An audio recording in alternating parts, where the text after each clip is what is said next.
Déjà, est-ce que tu peux te présenter, s'il te plaît? Donc comme tu l'as dit à juste titre, donc je m'appelle Mehdi, Mehdi ou Valentin, j'ai deux prénoms, vu que je suis franco-marocain. J'ai 32 ans, je suis marié et j'ai un enfant de 4 ans. Ça c'est Karim.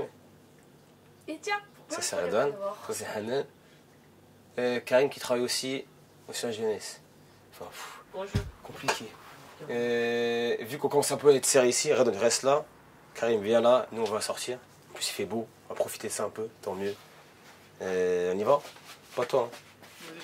Les jeunes et les moins jeunes, on y va. Okay. Je suis responsable d'une antenne jeunesse, donc à Sevran, celle du centre-ville. Donc je m'occupe des jeunes qui ont entre 12 à 17 ans. En proposant diverses activités, qu'elles soient ludiques, sportives, culturelles, etc. À l'aide d'une équipe d'animation que je gère à l'année, avec différents projets qu'on mène, donc, comme je disais précédemment, tout au long de l'année. Vous êtes grave lent. Moi je vais vraiment gagner, c'est pas voir sur le 2 minutes que je vais gagner. Et le but du jeu c'est d'en avoir le moins. Ah ok. C'est qui là? Ah, désolé. Ah votre je vais tricher comme ça. Allez, dépêchez-vous là. Allez-y. On est stressé. Dans la cité, il n'y a personne. Hop là. Voilà ces écouteurs.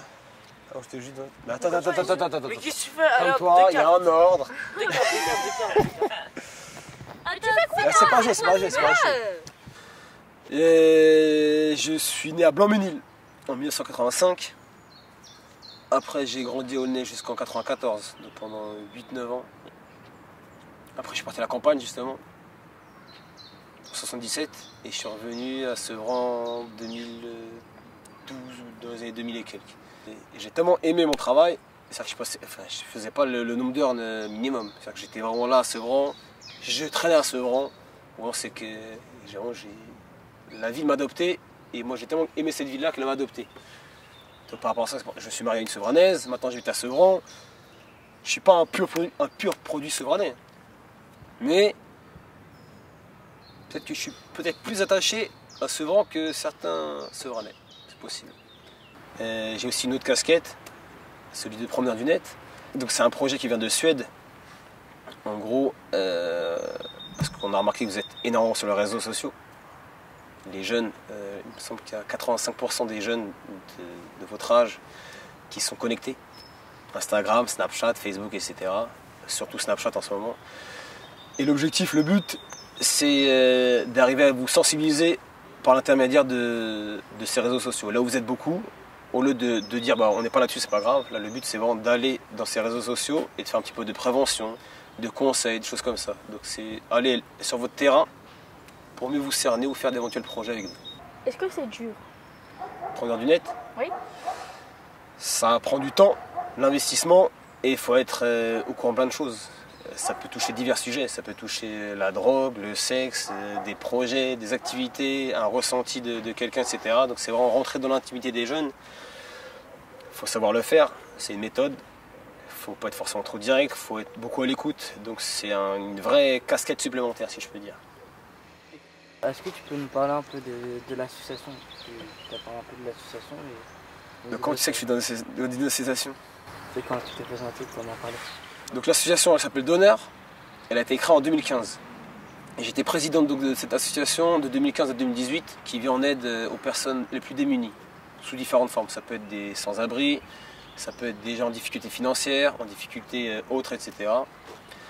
Donc on a commencé en 2015, on est parti sur Paris avec 20 sandwichs. On est parti, on ne connaissait rien. On est parti à 23 h, on est rentré, il était 5 h du matin. Pourtant avec que 20 sandwichs, non ça va vite. Mais on a pris tout notre temps, on parlait avec ces personnes que la société a mis de côté. Donc c'était très intéressant, ça nous a plu. Ça nous a plu. On se comprend quand je dis ça. Et au fur et à mesure, l'association a grandi. Et là, à l'heure actuelle, je pense qu'on est à plus de 20 000 repas distribués depuis tout ce temps-là. Avant, c'était des sandwichs.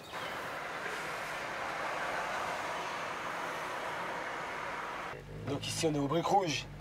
C'est là où j'habite maintenant depuis 4 ans, depuis la naissance de mon fils. Donc j'aime bien parce que c'est vrai que c'est un côté un peu dans la ville, mais hors ville. C'est assez particulier. C'est une place assez animée ici, avec des petits commerces et tout ça. Et donc là, on est à la place du 8 mai 1945, où je pense qu'on peut faire un petit panorama, un petit travelling, parce que je pense que ça peut être sympa. Et là-bas, c'est les disques bleus, là, c'est les cités bleues. Et j'ai pas mal de jeunes qui viennent des cités bleues. Mais voilà, c'est une petite partie à Sevran, assez bon vivre, on va dire. Voilà. Que penses-tu de Sevran? À Sevran, il y a plus de 70 nationalités. Donc c'est énorme.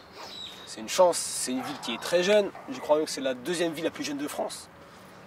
Et donc c'est pour ça qu'il faut miser sur la jeunesse. C'est une ville malheureusement qui est un peu enfermée.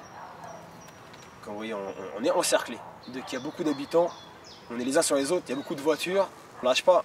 Il y a des choses qui sont négatives, mais il y a des choses qui sont positives. Il y a un tissu associatif. Donc il y a beaucoup d'associations qui sont créées à Sevran et qui essaient de faire bouger les choses. Donc ça c'est très important.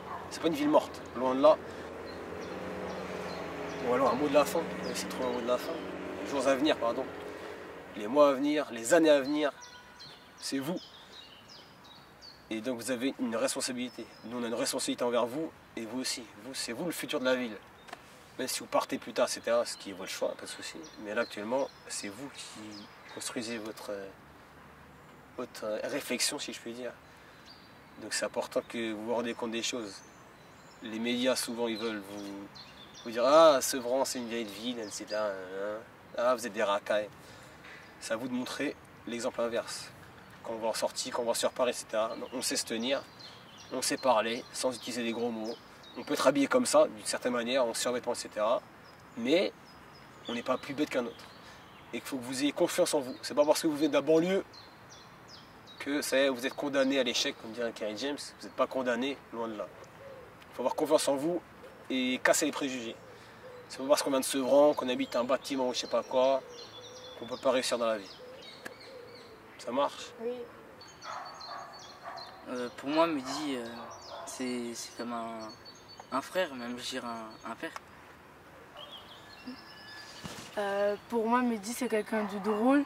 Par exemple, quand on est triste, ben, il nous redonne le sourire avec ses blagues qui sont pas vraiment drôles, mais comme ils sont pas drôles, ben, ça donne envie de rigoler. Mehdi, c'est quelqu'un de gentil, drôle. Et voilà quoi.